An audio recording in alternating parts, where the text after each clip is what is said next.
lagi. Malam hari raya Narto, dengarlah suara beduk itu bersahut-sahutan.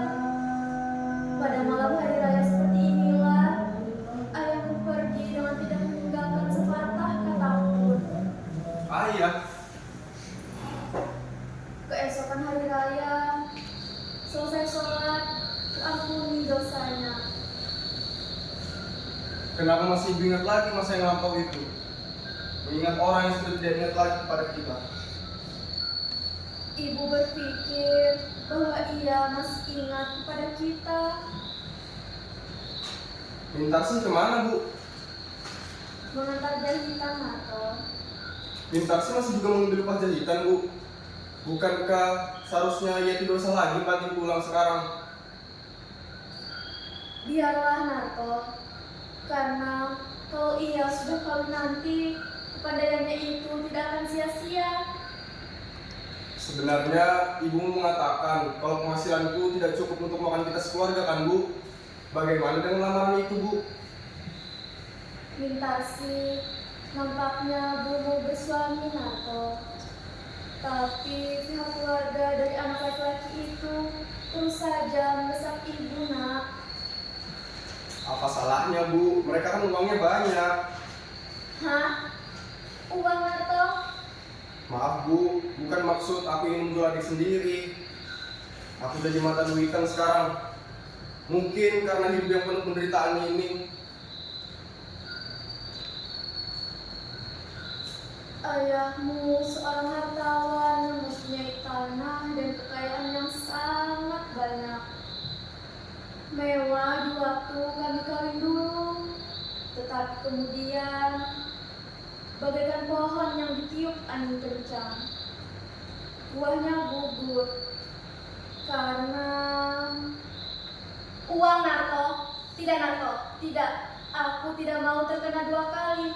Aku tidak mau adikmu Mintarsih bersuamikan seorang hartawan. Tidak, cukuplah aku saja sendiri. Mintarsih mestilah bersuamikan seorang yang berbudi tinggi. Mesti Narto. Tapi kalau bisa kedua-duanya sekaligus, Bu. Ada harta, ada budi. Di manalah dicari Narto? Adik kau Mintarsih hanyalah seorang gadis biasa. Apalagi sekarang ini keadaan kita susah. Dan sebentar lagi uang tabunganku pun akan habis pula. Ini semua karena ulah ayah. Hingga Mintarsih harus menderita pula. Sejak kecil Mintarsih sudah merasakan pahitnya kehidupan.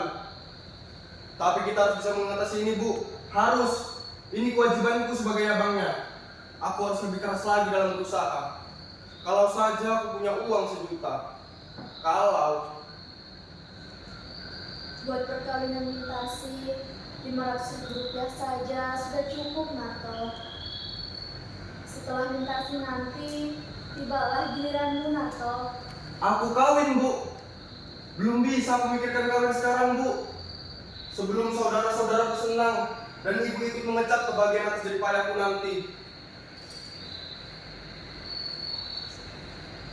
Aku sudah merasa bahagia kalau kau bahagia, Narto. Karena nasibku bersuami tidaklah baik benar. Dan kata orang, bahagia itu akan turun pada anaknya.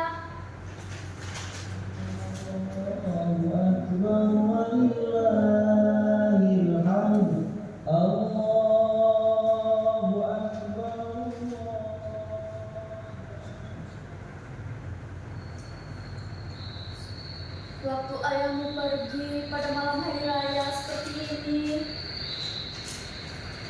tak tahu apa yang mesti aku kerjakan. Tetapi Nario amat benar pulang hari ini, Bu. barangkali banyak yang harus ia kerjakan, karena katanya bulan depan ia akan naik gaji. Betul, Bu, itu. Dia memang pintar, otaknya encer. Tapi karena kita punya uang yang banyak, kita tak bisa membiayai sekolahnya lebih lanjut lagi. Tapi kalau ia bekerja keras, aku yakin, Bu, pasti dia akan menjadi orang yang sangat berguna di masyarakat. Narto, siapa gadis yang sering ibu lihat bersepeda bersamamu? Ah, Dia cuma teman sekerja, Bu. Tapi ibu rasa penting sekali dia buat kau, Narto. Meskipun ibu rasa dia bukan orang yang rendah derajatnya seperti kita. Tapi kalau kau suka, Buat apa memikirkan kawin sekarang, Bu? Mungkin kalau 10 tahun lagi, itu pun kalau sudah beres.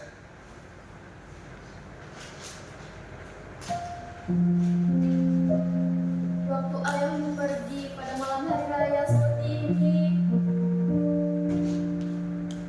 ku peluk kalian anak-anakku semuanya.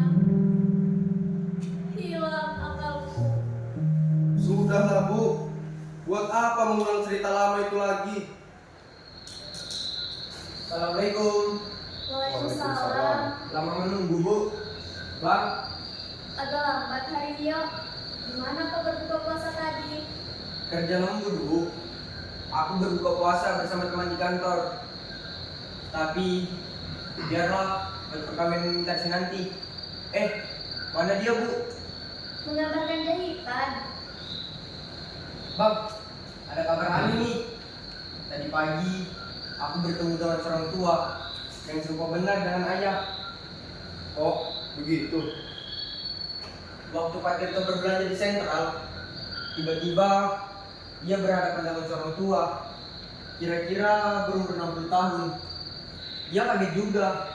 Katanya orang tua itu serupa benar dengan Raden Saleh. Lalu orang tua itu menyingkirkan diri dari keramaian. Mana mungkin dia ada di sini? Malam hari raya seperti ini, ia berlalu dulu itu. Mungkin Selama hari raya ini, berapa hari kamu libur, Yok? 2 hari, Bang. oh iya, hampir lupa. Masih ada makanan yang belum ibu taruh di meja. Pak Tirto bertemu dengan orang tua itu kapan, Yok? Kemarin sore, Bang. Kira-kira jam 4:30. Bagaimana pakaiannya? Tak begitu bagus lagi katanya. Pakaiannya sudah compang-camping dan kopiahnya sudah hampir memutih. Oh, begitu. Kau masih ingat lupa ayah, Bang? Tidak ingat lagi aku. Semestinya abang ingat, karena umur abang waktu itu sudah 8 tahun. Sedangkan aku saja masih ingat, walaupun sama-sama. Tidak ingat lagi aku. Sudah lama aku paksa diriku untuk melupakannya. Iya, Bang, iya. Ya karena kata orang, ayahmu seorang yang baik hati. Jika ia berada di sini sekarang ini, besok hari raya, tentu ia bisa bersenang-senang dengan anak-anaknya. Mintasi seharusnya sudah pulang. Jam berapa sekarang ini? Bang, ada kabar aneh lagi nih. Tadi pagi aku berjumpa dengan orang India. Dia mengajarkanku bahasa Urdu dan aku mengajarkan bahasa Indonesia padanya. Dan dia sempat mengajariku lagu India, Bang. Seperti ini. Leca leca, Sonia leca leca. Coba sekali lagi, Mun. Leca leca, Sonia leca leca. Leca leca, Sonia leca leca. Dario, ngapain sih kalian itu? Nyanyilah, Bu. Daripada mikirin yang udah berlalu. Assalamualaikum. Waalaikumsalam. Berbuka puasa semuanya. Tadi kami menunggumu, tapi lama benar. Makanlah apa yang kau lihat di luar sana. Waktu saya lewat di situ tadi. Bang Narto, dengarlah dulu. Iya, aku dengar. Ada orang tua di ujung jalan ini. Dari arah sana, melihat-lihat ke rumah kita. Nampaknya seperti seorang pengemis. Loh, kenapa semua jadi diam? Orang tua, bagaimana rupanya? Hari agak gelap, Bang.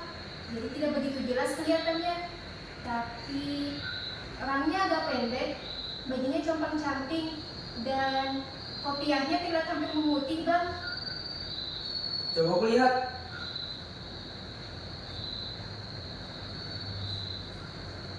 Siapa, Mun? Tak ada orang kelihatannya.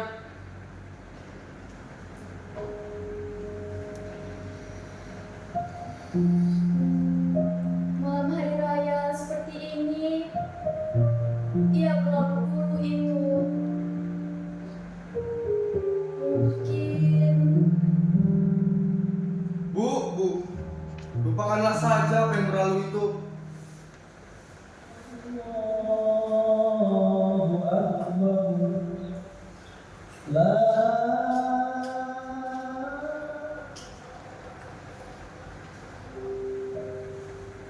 kami masih muda, kami sangat berkasih-kasihan.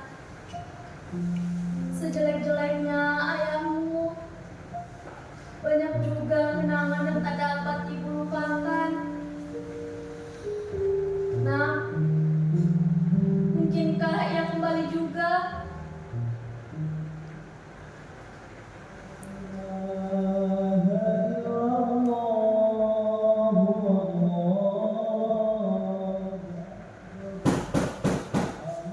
Assalamualaikum. Assalamualaikum. Waalaikumsalam. Astagfirullah. Mintarsi, Bunata, Naryo, seperti suara ayah kalian, nak. Ayah kalian pulang, nak. Apakah benar ini rumahnya Nyonya Saleh? Saleh, kau, Saleh. Tina, engkau Tina. Marilah masuk dulu, Saleh. Apa aku boleh masuk, Tina? Tentu saja boleh. Marilah masuk dulu, Saleh.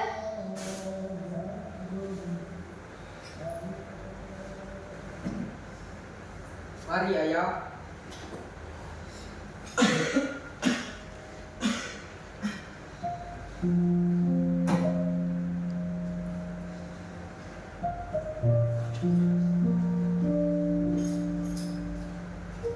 Tina, mereka semua anak-anak kita.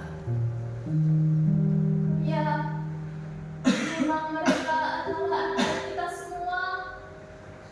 Sudah lebih besar dari ayahnya. Ternyata mereka sudah pada dewasa, walaupun tidak didampingi oleh seorang ayah. Engkau siapa namamu, nak? Naryo, Ayah. Naryo, engkau sudah besar sekarang, nak. Waktu ayah tinggal dulu, engkau masih kecil sekali. Kakimu masih lemah, belum dapat berdiri. Dan nona ini siapa? Saya dikasih ayah. Ya, Mintarsi. Aku dengar dari kejauhan bahwa aku mendapatkan seorang anak lagi, seorang putri. Engkau cantik, Mintarsi, seperti ibumu di masa muda. Aku senang sekali. Tak tahu apa yang harus kulakukan. Aku pun tak tahu di mana aku harus mulai berbicara. Anak-anak semuanya sudah besar seperti ini. Aku kira inilah bahagia yang paling besar. Mereka semua sudah jadi orang pandai sekarang. Sudah memiliki penghasilan masing-masing. Dan Mintarsi inilah yang membantu aku untuk menjahit. Ah, ibu, saja. 10 tahun aku menjadi seorang saudagar besar di Singapura. Aku menjadi kepala perusahaan dengan pegawai berpuluh-puluh orang. Tapi malang bagiku, toko itu habis terbakar. Lalu seolah-olah masih belum puas menyeret aku ke dalam kehancuran. Saham-saham yang kubeli merosot semua nilainya sehabis perang ini. Sementara aku sudah mulai tua. Lalu tempat tinggalku, keluargaku, anak dan istriku tergambar kembali di depan mata dan jiwaku. Kalian seperti mengharapkan kasihku. Maukah engkau memberikan ayah segelas air,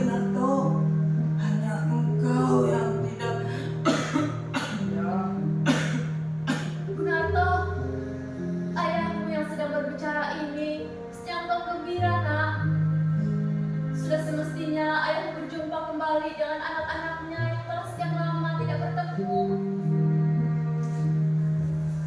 Tak apa Tina, kalau Narto tak mau, engkaulah Naryo. Maukah engkau memberikan ayah segelas air? Baik ayah. Naryo, kapan kau menjadi seorang ayah?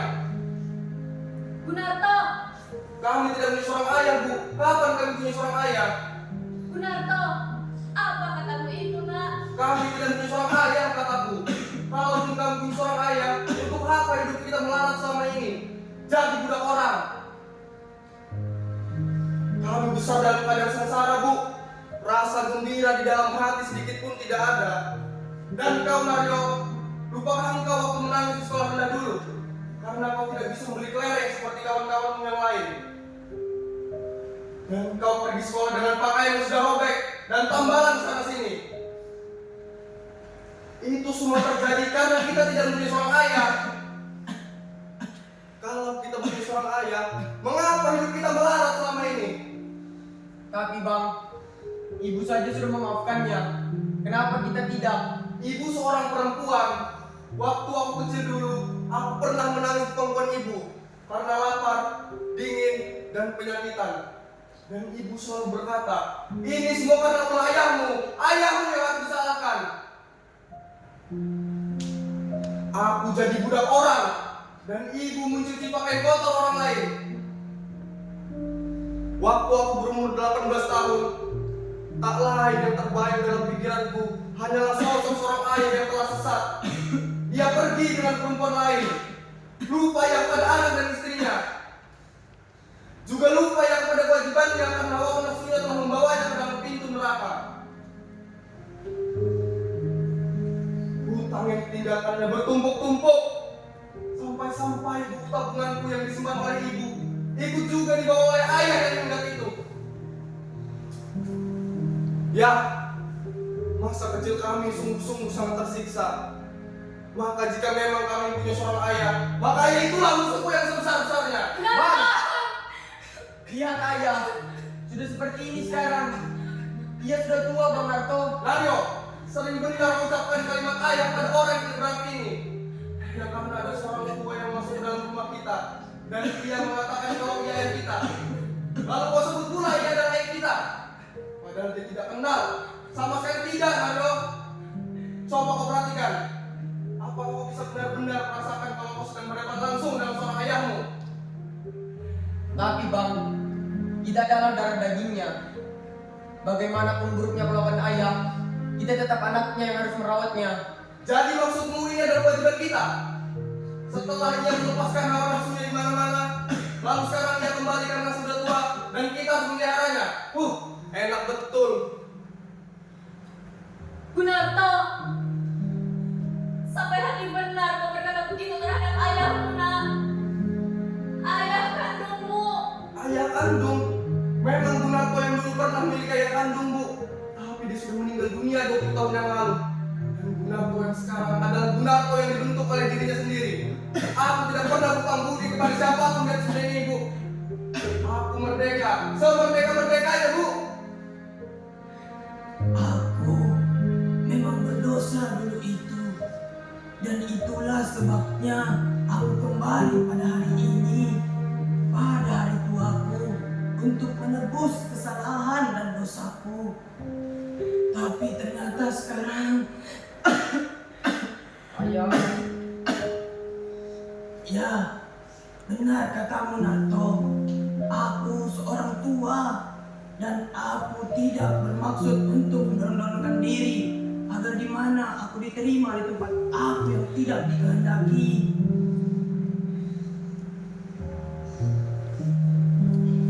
Baiklah, aku akan pergi.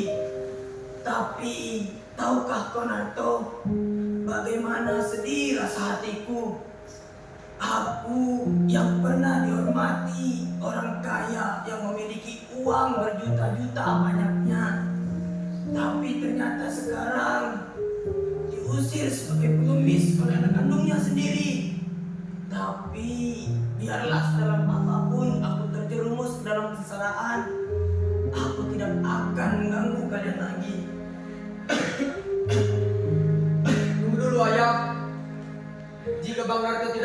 mau menerima ayah. Aku yang menerima ayah. Aku tidak peduli apa yang terjadi. Naryo, apa pernah kau menerima pertolongan dari orang tua seperti ini? Aku juga pernah menerima tamparan, tendangan, juga pukulan dari dia dulu. Tapi 1% pun aku tidak pernah menerima apa-apa dari dia.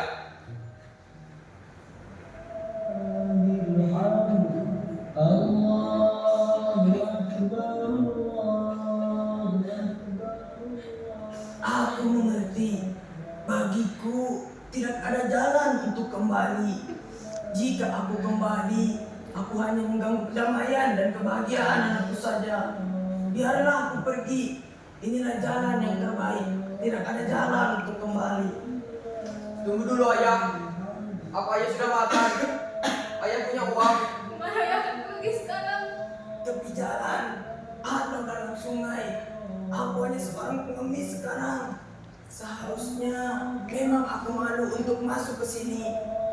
Ya, sudah 3 hari aku berdiri di depan sana, tapi aku malu. Tak sanggup rasanya untuk masuk ke sini. Aku sudah tua dan Ayah! Ayah! Ayah! Maafkan ayah, ia pergi dan aku pergi kembali. Demikianlah nasib ibu, nak. Bang! Bagaimana ini, Bang? Tidak dapat kamu memaafkan ayah. Esok hari raya, Bang. Sudah semestinya kita saling memaafkan. Abang tidak kasihan. Kemana dia akan pergi setelah itu, Bang? Kemana, Bang? Sudah puas bang, apa yang abang lakukan ke ayah? Tidak ada rasa belas kasihan karena adik-adiknya sudah tidak beraya lagi. Dalam hujan lebat seperti ini, Abang suruh dia pergi. Dia ayah kita, Bang.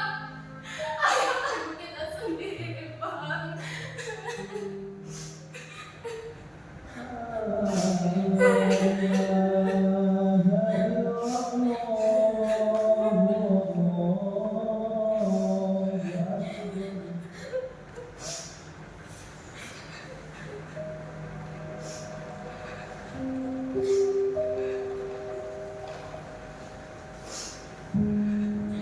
Janganlah kalian melihat aku sebagai terdakwa.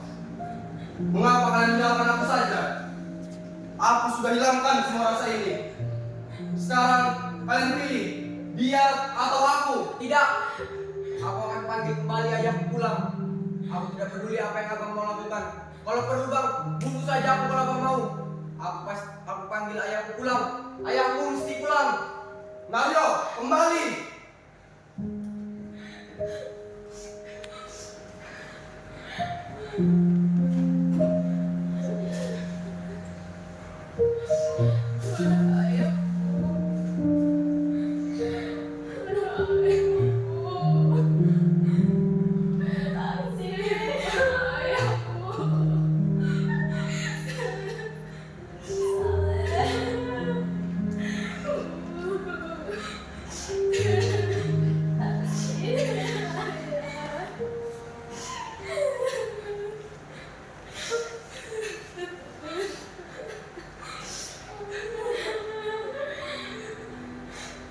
Bu, Bang, Mintarsi, ayah.